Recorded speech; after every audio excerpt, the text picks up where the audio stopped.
Fashion show tak lagi-lagi berlenggok di atas catwalk. Namun viralnya Citayam Fashion Week di Jakarta membuat masyarakat demam fashion street atau bergaya bak model di tengah jalan. Hal ini pun menjadi pemandangan unik karena sudah dilakukan oleh para remaja dengan menampilkan fashion mereka. Seperti di Kota Makassar, sebanyak 7 kelompok fashion show dari desainer ternama di Indonesia melakukan fashion street di Jalan AP Petarani. Hal ini untuk memamerkan fashion muslim kekinian yang tengah dipasarkan dalam event tren hijab Makassar selama 5 hari di Grand Claro Makassar. Kita lagi ada event di Claro, Tren Hijab Expo 2022. Nah, itu ada batik, ada juga baju casual kakak, kemudian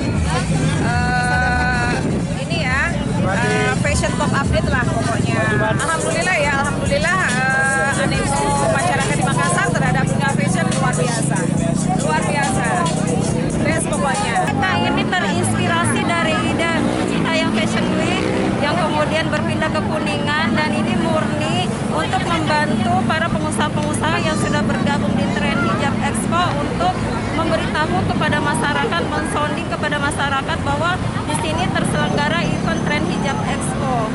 Fashion Street yang dilakukan di Jalan AP Petarani hanya berlangsung 1 hari. Namun Fashion Street tersebut merupakan rangkaian kegiatan tren hijab. Ira, Fajar TV dan Fajar Radio melaporkan.